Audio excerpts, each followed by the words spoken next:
Adventure Time is a show I haven't talked about in years, and last time I did, I made a pretty stupid theory, so don't watch it. I was pretty young when I made that. I've moved on. But while I haven't talked about it on this channel in quite some time, that doesn't mean I haven't been consuming a whole range of content surrounding it, specifically the Fionna and Cake series, which wasn't even out the last time I spoke about Adventure Time. However, throughout my time off, I spent quite a lot of thought trying to pick an Adventure Time topic to cover. At first I considered talking about the pups or the future of Ooh, maybe just a full rundown of the show for anyone who missed it. Until I finally settled on a topic. I want to talk about the story of a character who, in my opinion, is one of the most interesting characters within the entire show. So today we will be looking inside the mind of Simon Petrikov. Yes, that is a Miracle Musical reference. I thought the name sounded good. But before we get into it, I'm Toby, and on this channel I talk about anything that generally interests me, so like and subscribe if you enjoy this video and want to see others like it, because this is my first long video. Simon Petrikov, also known as the Ice King, specifically in earlier series, is a recurring character throughout almost all of Adventure Time. I believe his first appearance, not including in the intro sequence, was the third episode of season 1 titled Prisoners of Love.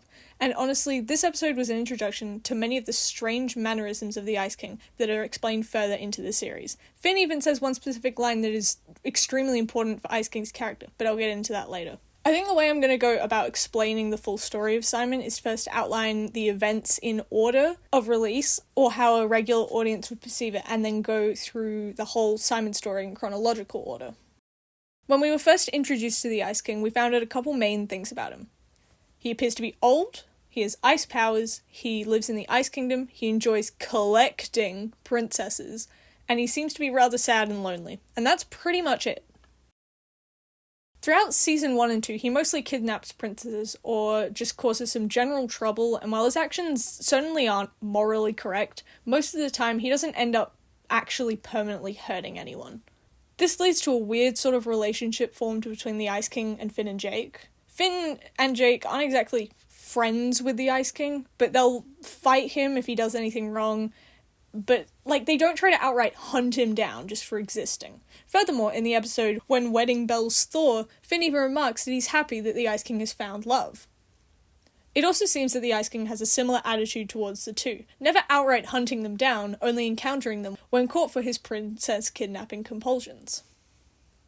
And in the episode mentioned previously, when Ice King is getting married, which, yes, he did hypnotize the woman, let's ignore that for a second, who does he go for his, quote, man-Lorette party? Finn and Jake. Throughout all of season 1 and 2, Ice King shows time and time again that he is not an intentionally malicious person.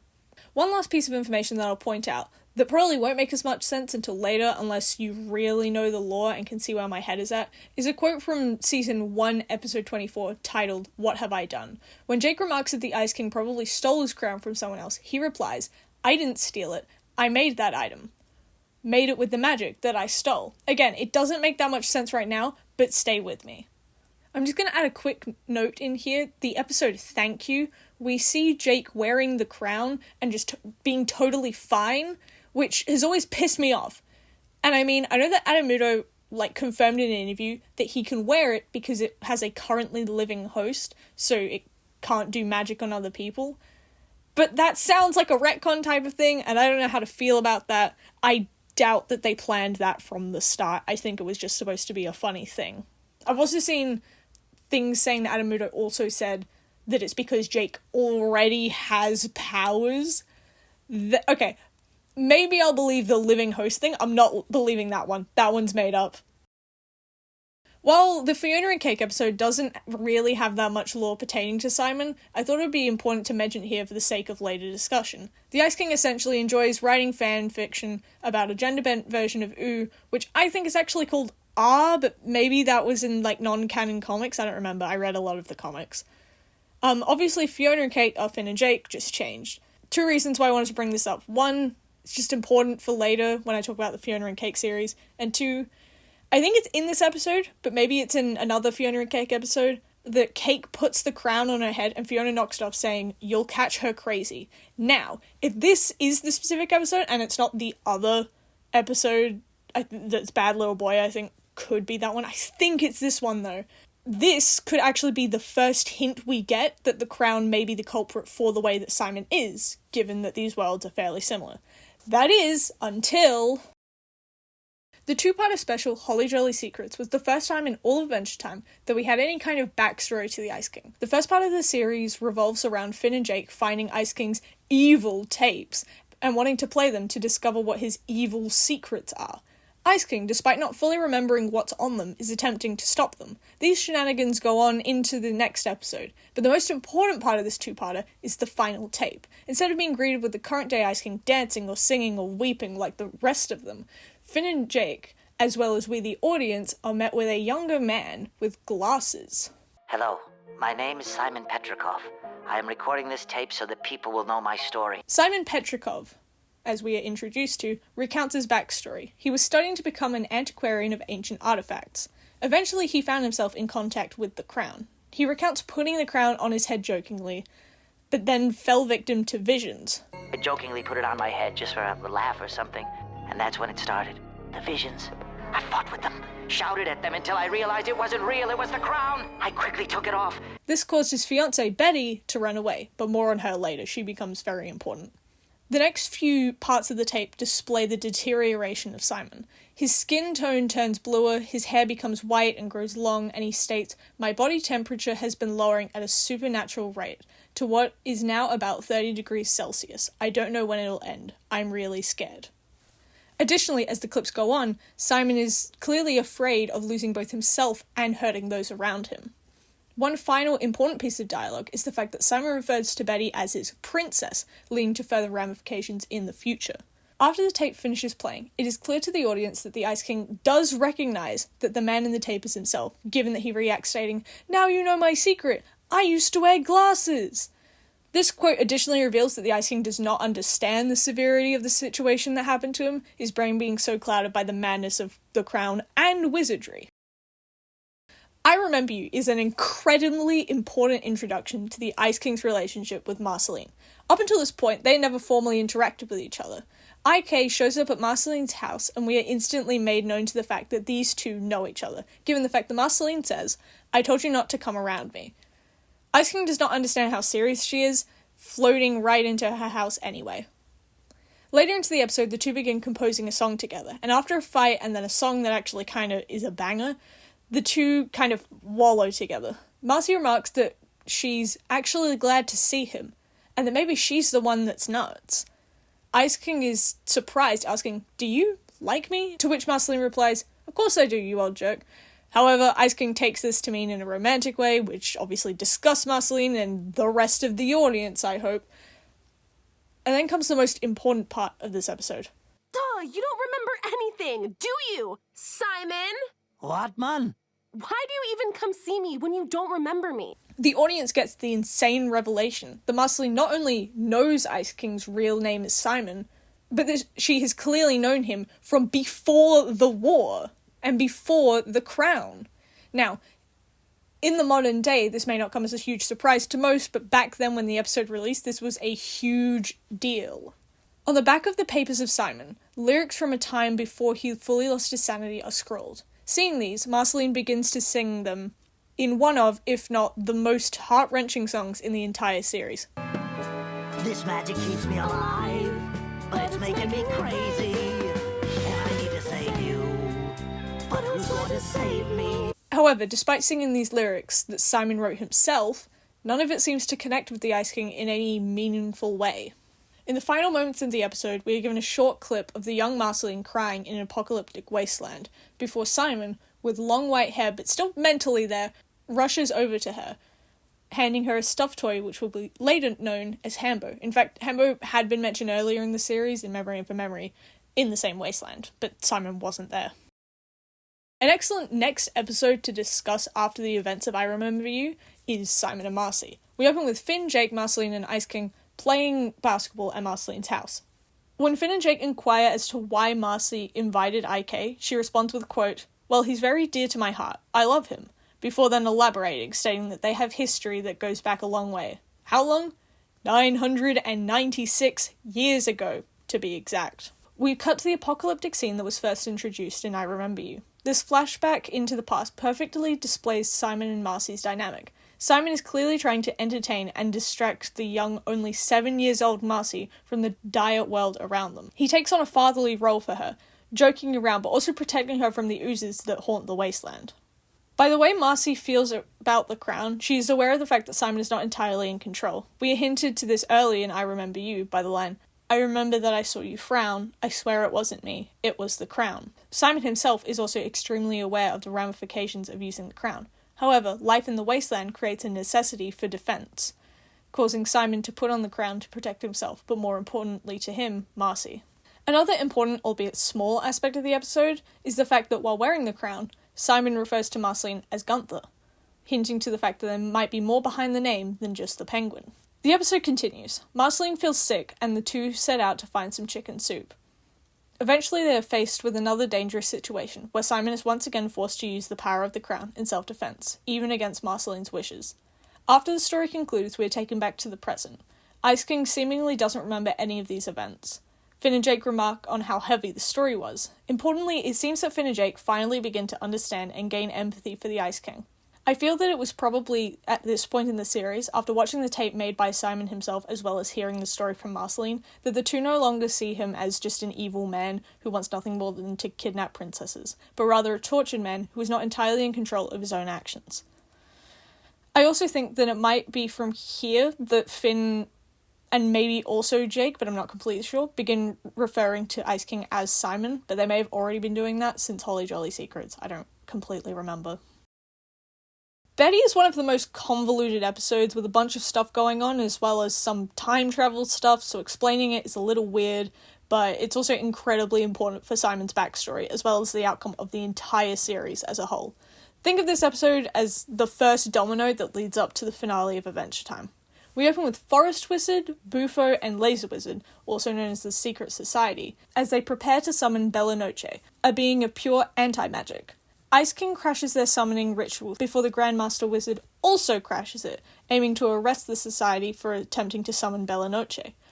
As Bella Noche finally emerges, the Society as well as the Ice King lose all their magic due to its anti-magic abilities. While this only affects the Secret Society members by way of not being able to perform magic, Ice King, being originally a regular guy, turns back into, guess what? A regular guy. Simon Petrikov is officially back in OO.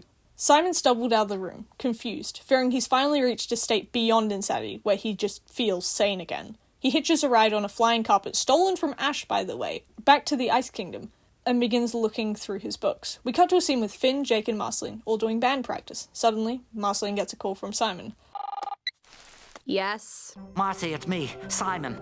I'm back, but my body might donk out soon, so get to the Ice Kingdom fast and help me with this time portal so I can find Betty and say I'm sorry before I croak boat. I know that's a lot to process, but hurry and bring Hambo. Hambo is the key. Okay, Marcy? You got that? Eventually, they all arrive in the Ice Kingdom, where Simon and Marceline are finally able to reunite with each other for the first time in centuries. Finn asks Simon if he remembers anything from his time as the Ice King, to which he replies, "Nothing specific, dreamlike impressions." Immediately after, Simon begins coughing. It's clear that in this form, he won't survive for long.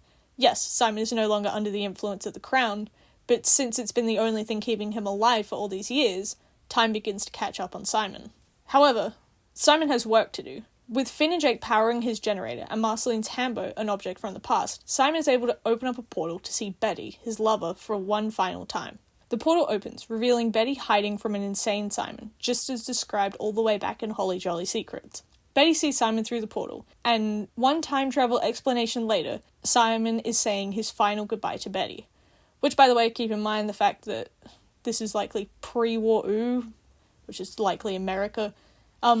It's completely devoid of magic, save for magical objects like the crown. Her not only seeing Simon go crazy, but then seeing a 1,000 years older Simon through a portal that just appeared in the sky, it must have been crazy for her, but she seems to cope with this surprisingly well. Just as the portal is about to close, Betty jumps through the portal, jumping 1,000 years into the future. I really love the fact that they decided to do this with the story. Not only does it greatly impact the story to come, but it also actually makes sense time travel-wise. Simon says that he never saw Betty again after the crown incident. And how could he? His girlfriend just jumped 1,000 years in the future. Betty decides that she's going to make it her mission to fix the crown and subsequently fix Simon. One one-sided conversation with Death on a magic carpet later, and Betty takes down Bella Noche, restoring the magic of the crown. This action instantly reverts Simon back to the Ice King. However, it also saves him from death, buying Betty time to study the crown and find out how to save Simon for good. When Ice King wakes up, he's back to his usual insane self, unaware of the events that occur throughout the episode.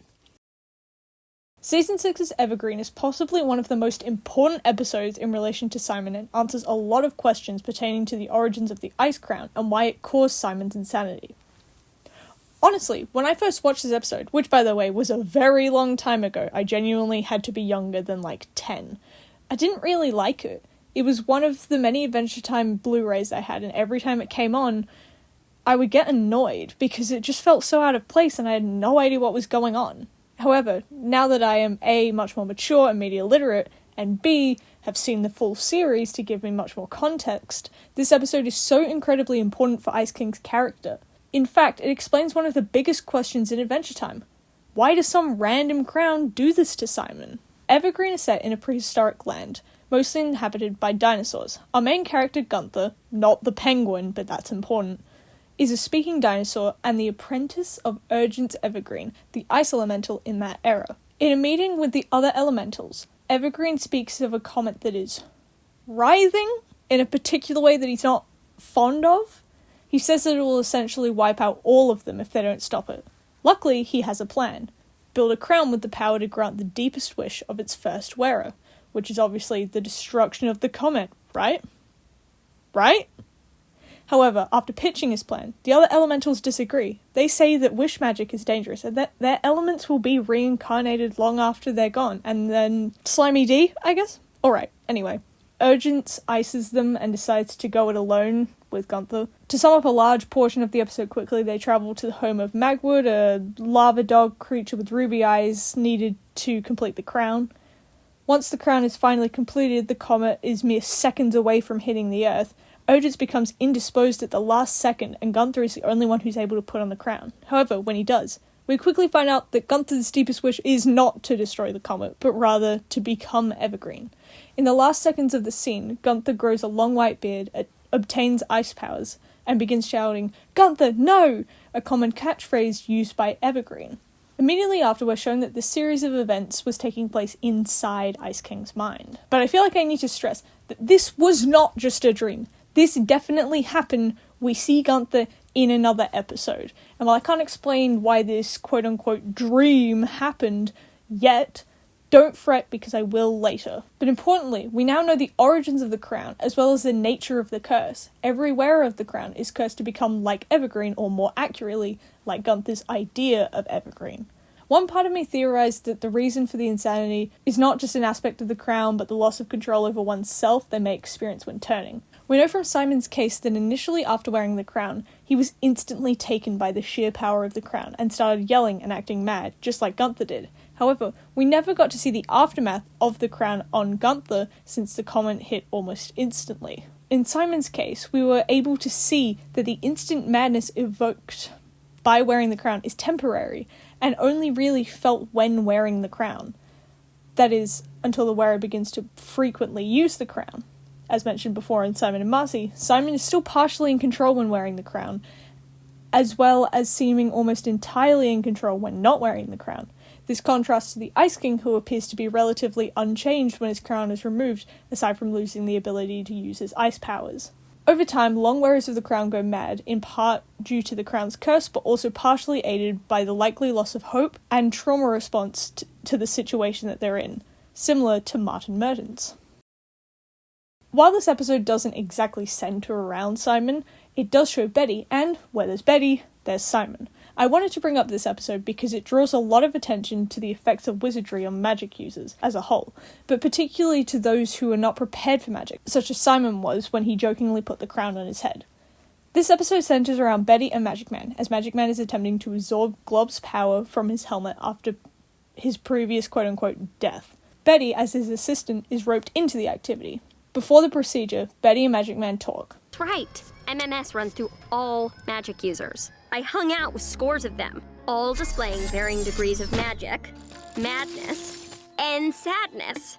Studying these symptoms could lead me to their underlying cause, and then I'll control the forces that hold sway over Simon. I see. You see what? The coconut crab who swims in your neighbor's pool at night. Maybe Simon's in there too. Who else holds their breath in there, Betty? However, as the transfusion goes awry, it is Betty who ends up being infused with Magic Man's power. Similarly to Simon, as soon as Betty experiences magic, she is gripped with insanity, just as many magic users are. Then, probably the most important part of the episode plays. I see a crab emerging from a dark pool. Oh, yeah? What does the crab say? This scene always confused me as a kid. Simon, a crab, emerging from a pool mouthing the words, "You forgot your floaties," was haunting as hell. So let's dissect it. Importantly, it relates to what Magic Man had mentioned earlier. The coconut crab who swims in your neighbor's pool at night. Maybe Simon's in there too. Who else holds their breath in there, Betty? Both mention crab, but Magic Man specifically denotes a coconut crab. One of the most well-known facts about coconut crabs is the fact that they are unable to swim and will drown if left in water for extended periods of time. Therefore, a coconut crab in a pool is a recipe for disaster. Pair that with the fact that you forgot your floaties and a coconut crab would surely drown. This coconut crab drowning is an obvious analogy for the madness experienced by magic users. Betty, like Simon, was not ready to be taken over by the power of magic. While most wizards seem to have likely been born with it, Simon and Betty are two cases of human minds completely unready for the power of magic. Without any preparation or prior knowledge, it's as if they both forgot their floaties, and that they are coconut crabs drowning in the swimming pool, aka magic madness. Everything Stays, part of the Stakes miniseries, while not being centered around Simon, does provide some good context. We open with Simon recording a tape, specifically one that was featured all the way back in Holly Jolly Secrets, but with an extra part, at the beginning, as if speaking directly to Marcy. Having this extra line only after we find out about their relationship with each other was an extremely good move on the side of the writers, in my opinion. This scene feels incredibly important to me, as we actually get to see Simon finally abandoning Marceline. Through his dialogue, it's clear that the crown has worn him down a lot since the events of Simon and Marcy. Additionally, Marceline looks a bit older in this episode, probably around 10 to 13. Despite appearing more callous and crazy when talking to Marceline, he still is very much aware about his deterioration. He actively makes the choice to leave Marceline, not out of selfishness, but out of a need to protect her from himself. He even says that he'll arrange for someone to take care of her, still showing a clear care for her, but knowing that he needs to leave to protect her. I'll also briefly mention the Empress Eyes, which is also part of the Stakes miniseries. When ordered to kill Marceline by the Empress, he outright refuses to. Now, do I believe that the Ice King would have killed anyone? No, not really. But he expressly says, "She's my pal," despite the prior lines confirming that he remembers absolutely nothing about their history together. That's all I wanted to say about that. During the episode King's Ransom, we follow Ice King, Finn and Jake as they try to retrieve a stolen Gunther after receiving a strange note ordering them to give them the crown. After losing the crown, they find out that the foxes enlisted to steal it were operating from orders given through a can on a string. Throughout the episode, we get clips of this person. They hook the crown up to some machine as well as Gunther. As Ice King finally arrives in the cave that the Perp is residing in, he grovels asking for Gunther back, and we are finally given the reveal. It was Magic Betty all along. She leaves the crown on the ground before completely disappearing, leaving Ice King to wonder, albeit briefly, what had happened. Ice King places the crown back on his head, remarking that it feels different, a detail that I'm sure won't be important, that is, until... Broker's Crown is the first and only episode where we are able to fully comprehend the inner workings of the Ice Crown. The episode kicks off with Princess Bubblegum and Marceline having dinner at Ice King's place. They soon realize that Ice King is acting strange, like stranger than usual. Deciding that there must be something wrong with the crown, the two use VR headsets to look into the crown's inner workings. They find themselves inside a sort of maze and hear the beating of drums or maybe bongos.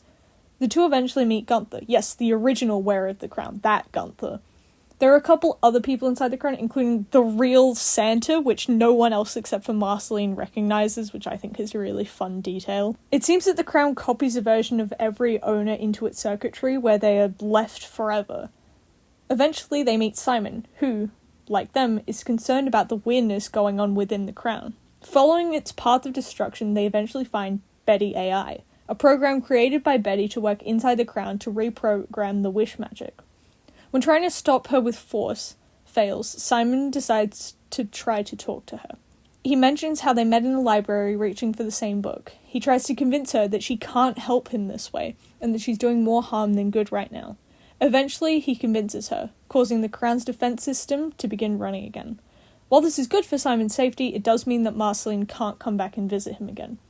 The episode ends with the Crown finally being safe and a harmless shadow print of Betty's AI being able to keep Simon company. Aww. Elemental is not entirely important for Ice King's story, but I did want to quickly mention it here for a little bit context for the Elements miniseries. Ice King, Finn and Jake discover Patient Saint Pym, the ice elemental from before the Mushroom War era. Unlike the 3 other elementals of her time, she decided to sink herself in order to avoid dying to the Mushroom War and survive, which is kind of strange because it seems to always be the ice elemental who just really does not want to die, and everyone else is just so okay with dying. It's always the ice elemental who needs to mess something up. Her finally being awakened causes the Element series to happen, as she awakens Princess Bubblegum and Slime Princess's elemental powers after being set free. She also makes her home in the Ice Kingdom, but basically it's just important to note, in case it wasn't already obvious, that Simon is not the ice elemental and is therefore unaffected in the Elements series. His crown only mimics the abilities of the past ice elemental Urgent's Evergreen, as previously stated. Also, a quick note, while I'm covering the Elemental series, I'm going to be leaving out any Simon stuff that I don't find important to the story, such as him going shopping for suits.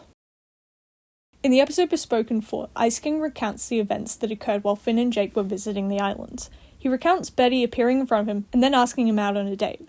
Her hopes are to remind Ice King of who he was and what she meant to him in the past.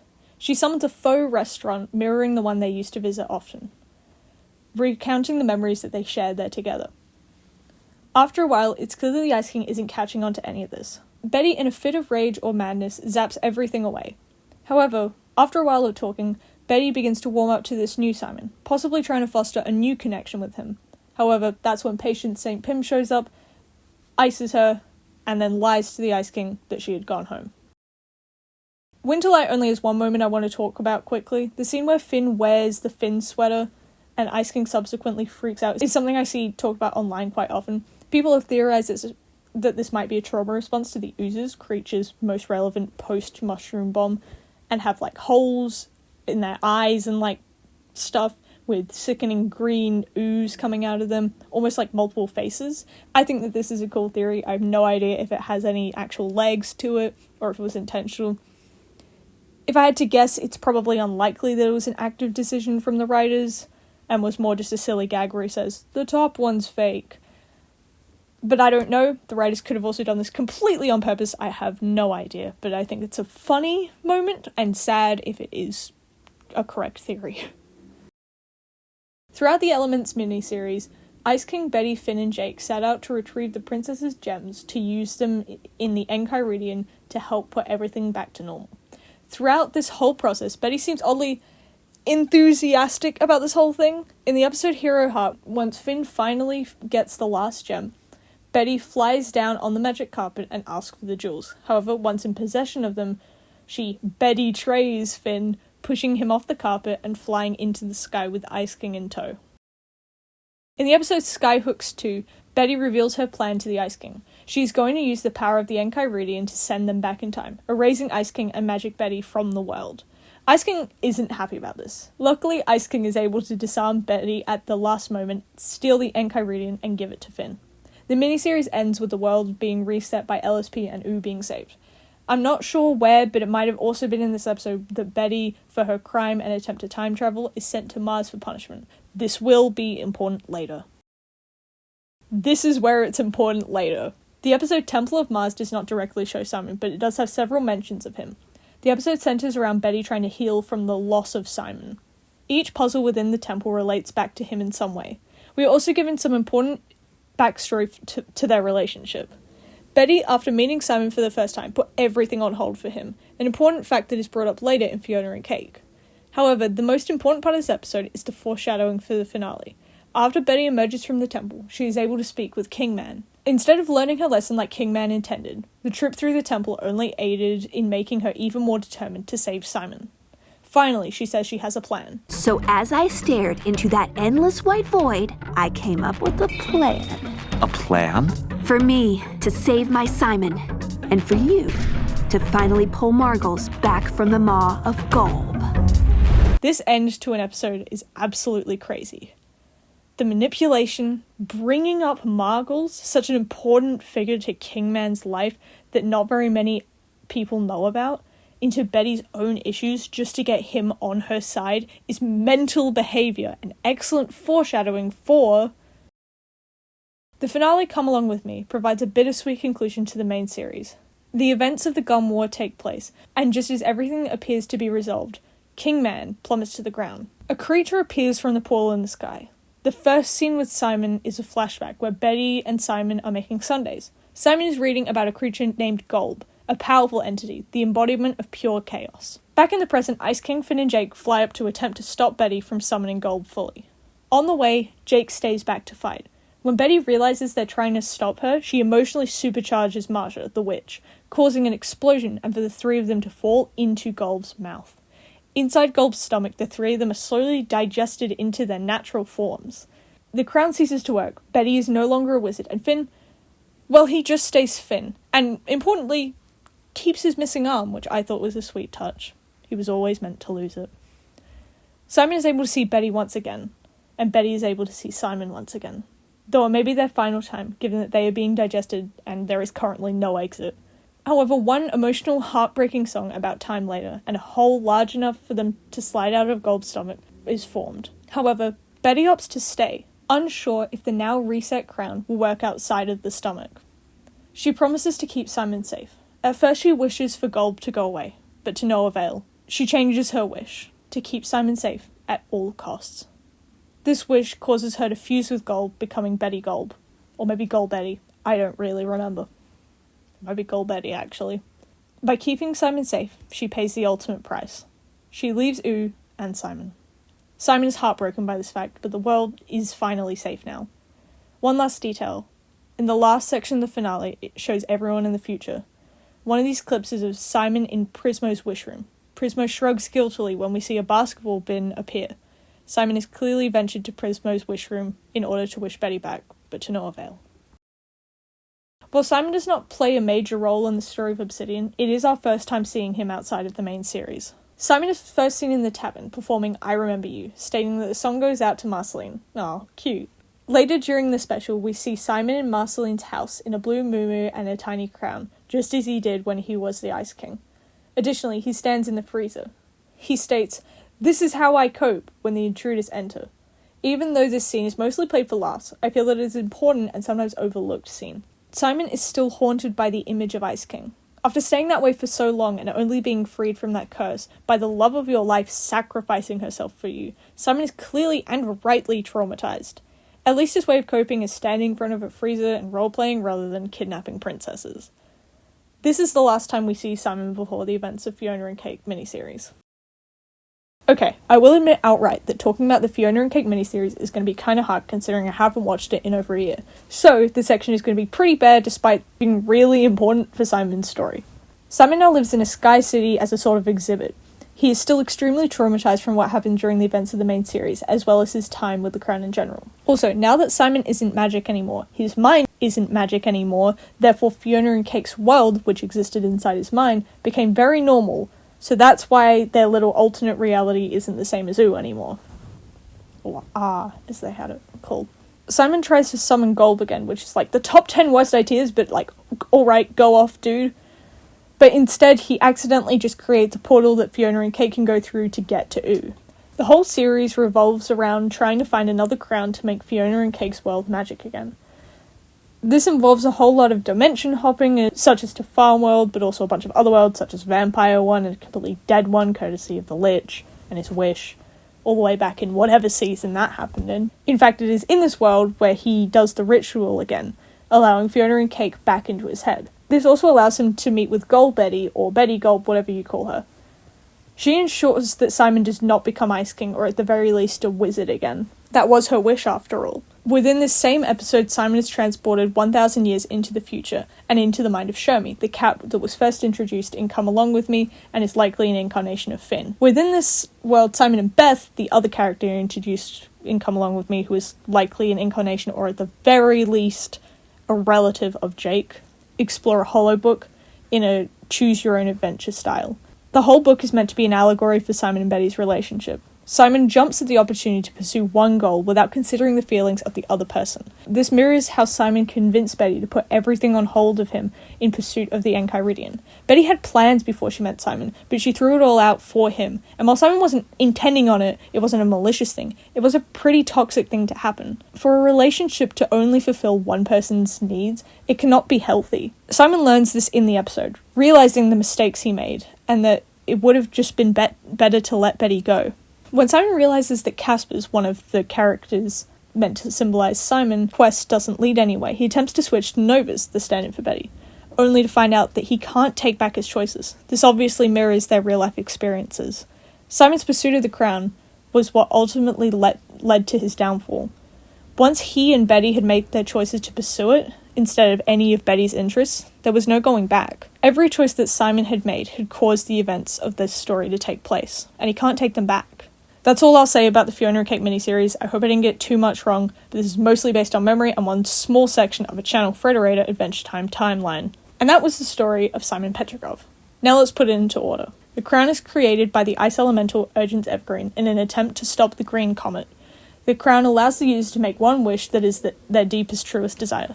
Before being able to wish, Urgent is injured, leaving the task to Gunther, his assistant. However, his deepest wish is to become Urgent. This causes the crown to give any of its users ice powers, as well as making them insane. Before the Mushroom War, Simon meets Betty. Betty looks up to Simon and decides to help him locate the Enchiridion.